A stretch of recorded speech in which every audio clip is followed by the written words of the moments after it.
Yeah, what's poppin', niggas? Shit. So I've been thinking a lot, and I just been wondering, has anyone ever considered the life cycle of a lemon, right? Like it just sits there, gets picked, gets, sits out in the grocery store.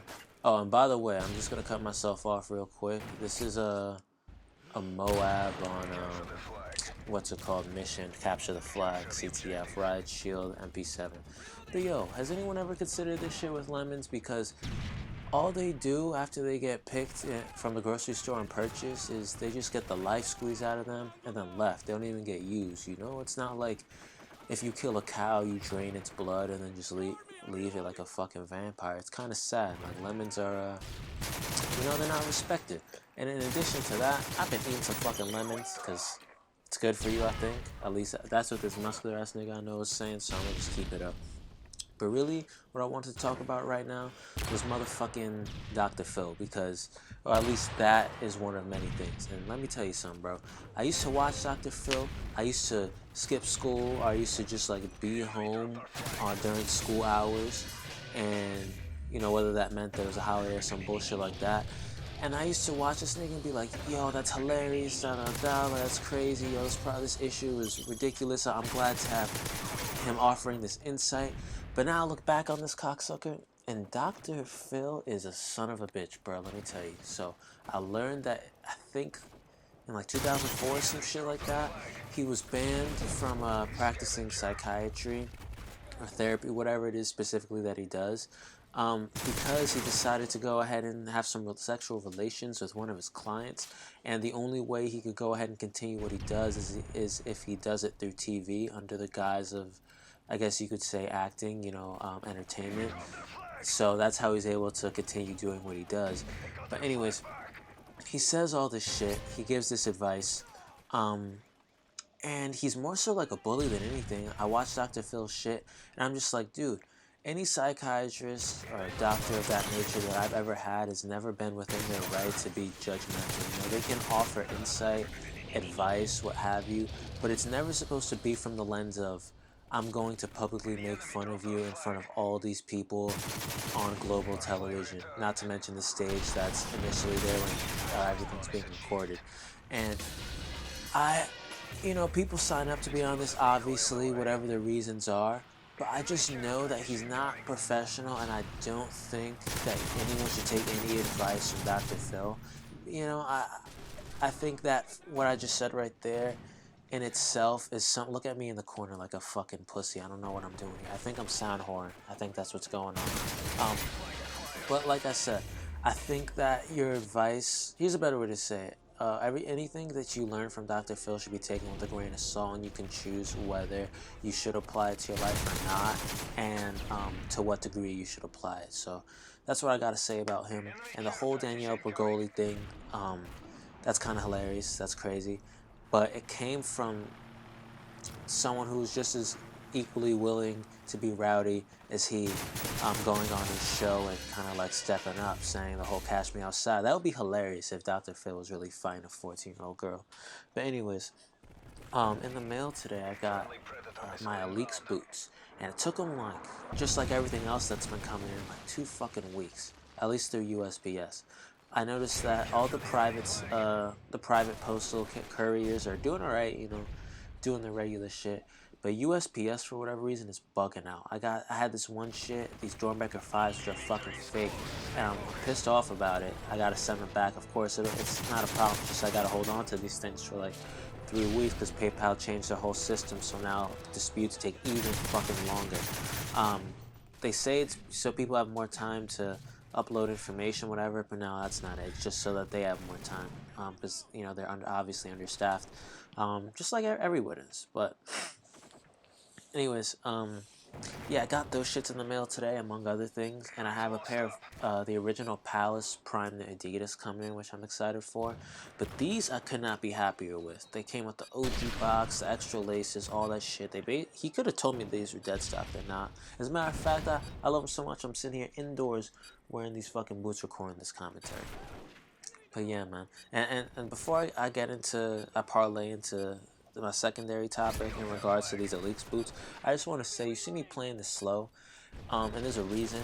At one point when Modern Warfare 3 was active in its lifespan, like meaning from when it first came out to before whatever game came after came out, like Black Ops 2 or whatever, I almost said Ghost. I was like in the top 1,000 in the world in this game will capture the flag. And it's because I'm nice. And I'm using this riot shield right here. I think just to help me get Overkill Pro. I'm not sure. I may have it already. But if not, it's also something good to have on your back. Because I was going for a MOAB here. And I figured, well, if anyone's shooting you from the back, the shield will protect you, right? Like in Modern Warfare 2, they used to have that gay-ass little suggestion, you know, riot shields when worn on your back still block bullets. So there you go. But anyways, so like with this whole streetwear thing, and I guess just like at this point it has blossomed to where it's not just streetwear, it's all that cool shit. So whether that means archive RAF or undercover, which I'm also wearing right now. I'm wearing fucking Elite's boots, the hiking paint splatter boots with undercover autumn winter 09 78 denims. And then look at that shit, that was so fucking close. And then I also got on every time I record this, I burp. But the first Supreme Playboy collab, another close call, t-shirt, 2007. So, I don't know, I just had to get that off my chest. I'm feeling myself. Anyways, so it's at this point become something that's way beyond just sneakers and sort of like hyped brands like it was when I was younger, like 6 years ago. And even then it was still very gay. It was even worse, I have to say, because at that point it was like Diamond Supply and Thrasher, and then like the coolest shit was Supreme and Babe and maybe Ben Trill or HBA. But Ben Trill's a fucking joke. Ben Trill fucking sucked. It always did. Gay as fuck. Anyways, so like I was saying, this shit has like really become a lot, and it's still, I can understand if you're not in a state where you're walking around all the time and bumping into people wearing cool shit. There's the fucking bomb, there's the nuke, nigga, let's go. Anyways, I can understand if that's your predicament and you're not really around too many people looking upper echelon. I guess you can't really say that about gay-ass niggas taking money from their mom's purse to wear Supreme, but you get the gist of what I mean. People who pay a little bit more attention to their overall appearance than your regular individual who might wear like a button-down shirt with some like sweatpants and then I don't know, some fucking goth boots. Well, I guess goth boots are some shit the type of individual I'm describing wouldn't wear, but you guys understand what I mean. And I just can't understand how the motherfuckers go their whole lives living in bumfuck like Idaho, doing nothing but fishing, and kind of just refuse to wear anything kind of nice. Maybe they don't refuse, they just don't know about it, and that's my thing. That can't be me. I refuse to let it be me. And there's pieces that are almost like museum artwork, that, as gay as that sounds, where you gotta hold on to them hoes. I'm probably gonna cop a couple bitches that I can frame when I'm at that point in my life. So I mean, at least that's the goal. That's what I'm aiming for. For example, some RAF 03 shit, some, you know, like 90s and undercover, like some scab undercover, some one-on-one shits if I can acquire them.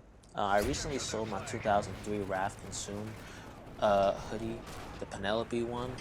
Well, I didn't sell it, I traded it, and I really came out on top. I got, you know, I can go into the names and the details of these pieces, but if I start, then I'm not going to stop, and who knows where I'm going to go, because I've already gone off on enough of a tangent as is. But I got a Venomins unicorn hoodie for it, a Margilla coat from his last collection as a designer, and I got 2007 or 2006 number 9 coat, which super rare as well. I've only seen it for sale like twice. But yeah, man. I mean, at this point, and look, that's crazy. I don't know how I didn't see that dude, because I saw him twice right there. I saw him before I turned around, and then I saw him as he shot me. But yeah, man, I mean, I've kind of wrapped up what I was saying about that whole fashion shit.